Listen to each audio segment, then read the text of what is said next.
அஸ்ஸலாமு அலைக்கும் and hello everyone, welcome to homemade vibes. எல்லோரும் எப்படி இருக்கீங்க? நல்லா இருக்கீங்களா? இன்றைக்கி செம்ம யம்மியான எக்லெஸ் ப்ரூக்கீஸ் எப்படி செய்கிறதுன்னு பார்க்கலாம். ரொம்ப நாளாகவே இந்த ப்ரூக்கீஸ் எப்படி தான் இருக்கும், அதை செஞ்சு பார்த்துடணும் அப்படின்ட்டு ஒரே ஆசை. ஒரு வழியாக நான் செய்யலை, எனக்கு முட்டை வீட்டில் சுத்தமாக இல்லை. அதனால் சரி நம்ம எக்லெஸ்லேயே ட்ரை பண்ணிடுவோம்னு நான் செய்ய ஸ்டார்ட் பண்ணிட்டேன். ஃபஸ்ட்டு நம்ம குக்கி டோ ரெடி பண்ணி எடுத்துக்கலாம். அதுக்கு நல்லா ஒரு அகலமான ஒரு பவுலில் ரூம் டெம்பரேச்சரில் இருக்க நல்லா சாஃப்டான பட்டர் ஒரு 70 கிராம் அளவுக்கு எடுத்துக்கலாம். இந்த பட்டரை நல்லா ஒரு பீட்டர் வச்சு நல்லா பீட் பண்ணி எடுத்துக்கலாம். அப்படி இல்லைனா இந்த மாதிரி ஒரு சிலிக்கான் ஸ்பேச்சுலா வச்சு நல்லா இந்த மாதிரி கரைச்சி எடுத்துக்கலாம். வழக்கமாக நம்ம குக்கி செய்கிற அதே மெத்தட் தான். நல்லா இந்த மாதிரி பட்டரை நல்லா இந்த மாதிரி கலந்து எடுத்துக்கலாம். பட்டரை நல்லா கலந்து எடுத்ததுக்கப்புறமா இது கூடவே நம்ம சர்க்கரையுமே அளந்து சேர்த்துக்கலாம். பொடி பண்ண வெள்ளை சர்க்கரை ஒரு 40 கிராம் அளவுக்கு எடுத்துக்கலாம். கூடவே நம்ம வழக்கமாக ப்ரௌனிக்கு எல்லாமே யூஸ் பண்ணுற அந்த வெள்ளை பொடியுமே ஒரு 40 கிராம் அளவுக்கு எடுத்துக்கலாம். இது நீங்கள் வெறும் வெள்ளை பொடியிலே செஞ்சிங்கனாலுமே டேஸ்ட் ரொம்ப நல்லாயிருக்கும். இல்லை இந்த மாதிரி கலந்து செஞ்சாலுமே நல்லா தான் இருக்கும். வெறும் ஒயிட் சுகரில் செய்கிறத விட இந்த மாதிரி ப்ரௌன் சுகர் இந்த வெள்ளைப்பொடி கலந்து செய்யல டேஸ்ட் ரொம்ப ரொம்ப நல்லாயிருக்கும். ட்ரை பண்ணி பாருங்கள். இப்போ நம்ம இந்த சர்க்கரையை இந்த பட்டர் கூட சேர்த்து நல்லா ஒரு வாட்டி நல்லா கலந்து எடுத்துக்கலாம்.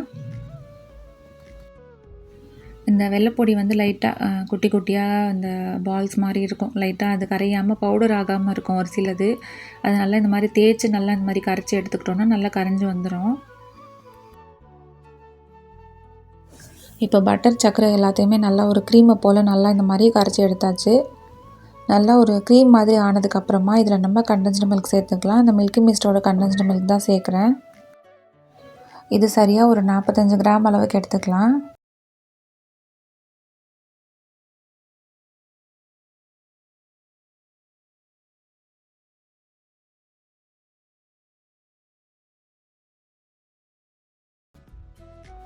இப்போ நம்ம கண்டென்ஸ்டு மில்கையுமே அந்த பட்டர் சர்க்கரை கலவை கூட நல்லா நம்ம கலந்து வச்சிட்டோம்.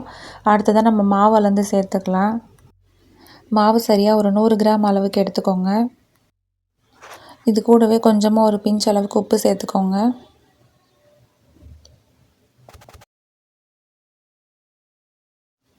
பேக்கிங் சோடா ஒரு பிஞ்ச் கொஞ்சமாக ஒரு குட்டி ஸ்பூனில் 1/4 ஸ்பூன் அளவுக்கு சேர்த்துக்கலாம்.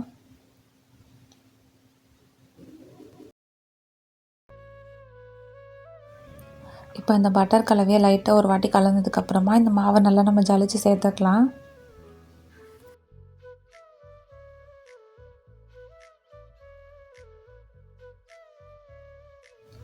இப்போ மாவை நல்லா இந்த பட்டர் கலவை கூட நல்லா இந்த மாதிரி கலந்து வச்சிடலாம். அவ்வளோதான், நம்மளோட குக்கி டோ ரொம்ப அழகாக ரெடி ஆயிடுச்சு. இப்போ இதுக்கு மேலே கொஞ்சமாக நம்ம சாக்கோ சிப் ஆட் பண்ணி லைட்டாக அது கலந்து எடுத்துக்கலாம். சாக்கோ சிப் சேர்க்குறதால இன்னும் நல்லா டேஸ்ட்டாக இருக்கும். இப்போ மாவு பார்த்திங்கன்னா நல்லா இந்த அளவுக்கு நல்லா சாஃப்டாக இருக்குது பாருங்கள். இந்த மாதிரி ரெடி பண்ணிக்கோங்க. இது நம்ம ஃப்ரிட்ஜில் வைக்கணுன்ட்டுலாம் அவசியம் கிடையாது. நம்ம இதை கொஞ்சம் நேரத்தில் பேக் பண்ண போகிறோம் இல்லையா? ஸோ நான் இதை அப்படியே வெளியிலே தான் வச்சுருக்கேன். இப்போ அடுத்ததாக நம்மளோட எக்லெஸ் ப்ரௌனி பேட்டர் நம்ம ரெடி பண்ணி எடுத்துக்கலாம். நல்ல ஒரு அகலமான ஒரு பவுலில் ஒரு 45 கிராம் அளவுக்கு பட்டர் அளந்து சேர்த்துக்கலாம். பட்டர் மட்டும் கொஞ்சம் கம்மியாக இருந்தால் கூட பரவாயில்ல. எக்லெஸ் ப்ரௌனிக்கு மட்டும் கொஞ்சம் பட்டர் அதிகமாகிடுச்சுன்னா கூட நம்ம பேக் பண்ணதுக்கப்புறமா அப்படியே விழுவிழுன்னு இருக்கும். நம்ம கையில் அந்த பீஸ் எடுத்தோன்னா அப்படியே நெய் அப்படியே வரா மாதிரி இருக்கும். ஸோ நீங்கள் ஒரு 40லேருந்து 45 கிராம் அளவுக்கு எடுத்துக்கோங்க போதும். அதுக்கு மேலே அதிகமாக சேர்த்துறாதீங்க. கூடவே காம்பவுண்ட் வந்துட்டு ஒரு 80லேருந்து 90 கிராம் அளவுக்கு எடுத்துக்கலாம். நான் இன்றைக்கி சரியாக ஒரு 90 கிராம் அளவுக்கு எடுத்திருக்கேன். இன்ஷால்லா நான் இதோட அளவுகள் எல்லாத்தையுமே டிஸ்கிரிப்ஷனில் ஆட் பண்ணி வைக்கிறேன்.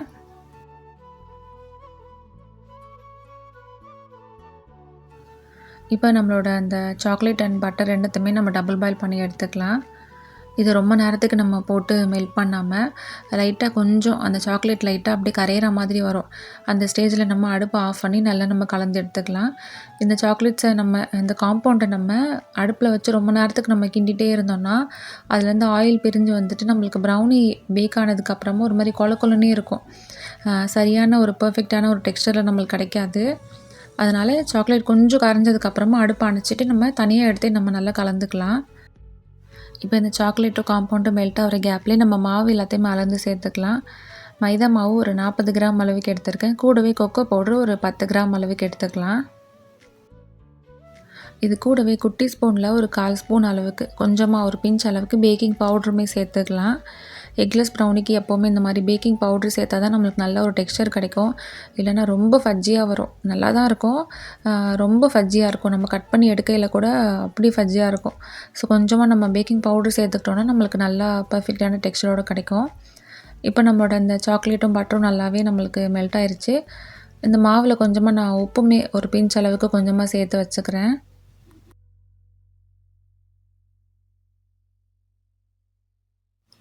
இப்போ தயிர் ஒரு 45 கிராம் அளவுக்கு எடுத்துக்கலாம். நான் இந்த ஜெஸ்ஸியில் லைட் கர்டுன்னு வருது அதான் எடுத்திருக்கேன். புளிப்பு இல்லாத தயிரை எடுத்துக்கோங்க. இந்த தயிர் கூடவே நம்ம பொடி பண்ண சர்க்கரை ஒரு 30 கிராம் அளவுக்கு சேர்த்துட்டு வெள்ளை பொடி ஒரு 30 கிராம் அளவுக்கு எடுத்துக்கலாம்.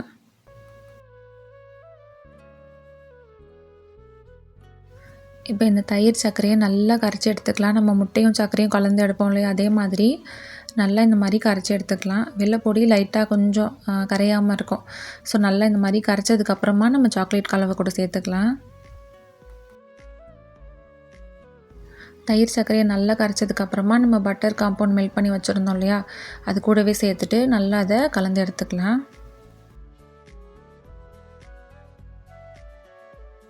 இப்போ சாக்லேட் கலவை கூட இந்த தயிர் சர்க்கரை நல்லா இந்த மாதிரி கரைஞ்சதுக்கப்புறமா இதில் நம்ம மாவுமே ஜலிச்சு சேர்த்துக்கலாம்.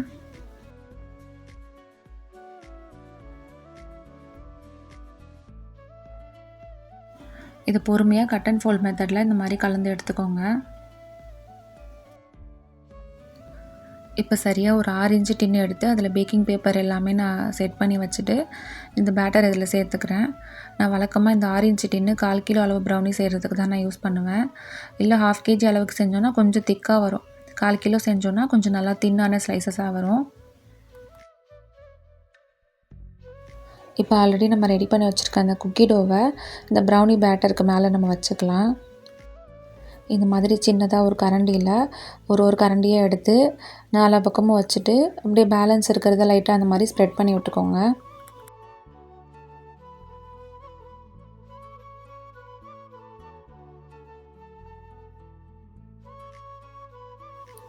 இது நல்லா லெவல் பண்ணதுக்கப்புறமா இதுக்கு மேலே கொஞ்சமாக சாக்கோ சிப்ஸ் வேணும்னா ஆட் பண்ணிக்கலாம். நான் கொஞ்சமாக ஒரு 1/4 கப் அளவுக்கு சேர்த்துக்கிறேன். இந்த ப்ரூக்கீஸ் எவ்வளோ ரேட்டு கொடுக்கலாம், உங்களுக்கு ஏதாவது ஐடியா இருந்ததுன்னா எனக்கு கமெண்ட்டில் சொல்லுங்கள்.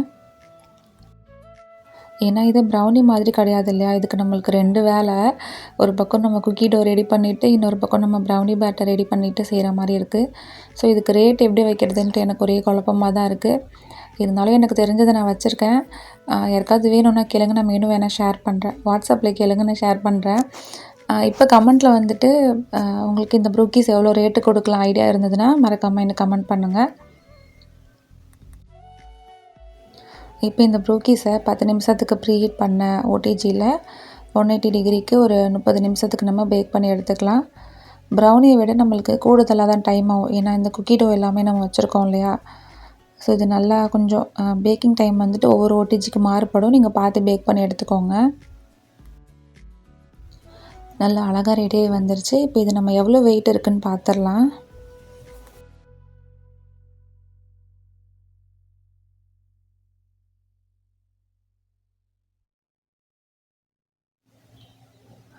சரியாக 615 கிராம்ஸ் இருக்குது. 1/2 kgக்கு கூடுதலாக 100 கிராமு வந்திருக்கு. நான் சரியாக 1/2 kgக்கு வரும்னு சொல்லி தான் நான் செஞ்சுருந்தேன். எக்ஸ்ட்ராவாக 115 கிராம் வந்திருக்கு. ஸோ இதில் கொஞ்சமாக நம்ம சாக்கோ சிப்ஸு எல்லாமே கொஞ்சம் கொஞ்சம் கம்மி பண்ணோன்னா நம்மளுக்கு சரியான வெயிட் வந்துடும்னு நினைக்கிறேன். ஏன்னா இப்போ தான் நான் ப்ரூக்கீஸ் ஃபஸ்ட் டைம் நான் ட்ரை பண்ணுறேன். அதனால் குக்கி டோ அப்புறமா ப்ரௌனி பேட்டர் எல்லாமே நான் கரெக்டாக பார்த்து தான் சேர்த்துருந்தேன். இருந்தாலுமே எக்ஸ்ட்ராவாக வெயிட் வந்திருக்கு. இது நம்ம பீசஸாக கொடுத்தோன்னா நம்ம சரியாக நம்ம அளந்து நம்ம கட் பண்ணி கொடுத்துக்கலாம்.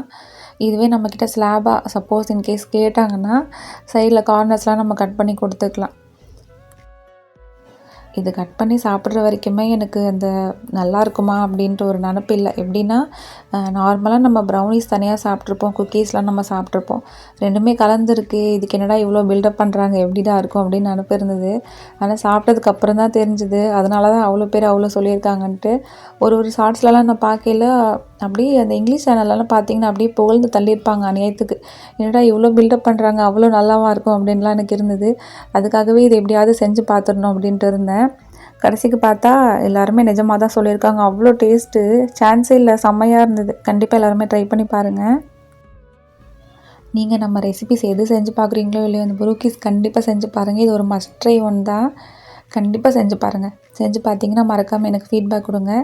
மேலே அந்த குக்கியோட அந்த ஒரு க்ரன்ச்சினஸ்ஸு, எப்படி சொல்கிறது, நல்ல ஒரு கிறிஸ்ப்பு, அடியில் அந்த ப்ரௌனியோட அந்த சாஃப்ட்டு எல்லாம் சேர்த்து ரொம்ப ரொம்ப நல்லா இருந்தது. கண்டிப்பாக செஞ்சு பார்த்தா நீங்களே சொல்வீங்க அவ்வளோ நல்லா சூப்பராக இருந்ததுன்னு. இன்ஷால்லா நெக்ஸ்ட்டு வேறு ஒரு இன்ட்ரெஸ்டிங்கான வீடியோவில் மீட் பண்ணுவோம். இந்த வீடியோ உங்கள் எல்லாத்துக்குமே பிடிச்சிருக்கும், யூஸ்ஃபுல்லாக இருந்திருக்கும்னு சொல்லி நினைக்கிறேன். மறக்காமல் லைக் பண்ணிக்கோங்க. உங்கள் ஃப்ரெண்ட்ஸ் அண்ட் ஃபேமிலிக்குமே ஷேர் பண்ணுங்கள். நெக்ஸ்ட்டு வேறு ஒரு இன்ட்ரெஸ்டிங்கான வீடியோவில் மீட் பண்ணுவோம். என்னோடய பையன் இன்றைக்கி வந்துட்டு ஹாஃப் டே ஸ்கூல் வீட்டுக்கு வந்துட்டான். ஸோ அதை சாப்பிட்டு பார்த்து ரிவ்யூ கொடுன்னு சொல்லி கேட்டிருந்தேன். சாப்பிட்டுட்டு ரிவ்யூலாம் கொடுத்துட்டு இருந்தான். அவ்வளோதான், இதோட இந்த வீடியோ முடிச்சுக்கிறேன். தேங்க்ஸ் ஃபார் வாட்சிங். பாருங்கள்.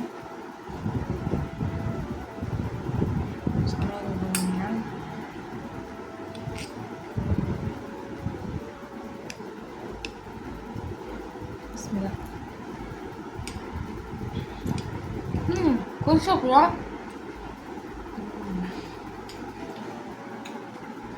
மேலே வந்து கஞ்சியாக இருக்குது, உள்ள அப்படி சாக்லேட் மாதிரி சூடாக இருக்குல்ல, சூப்பராக இருக்குது.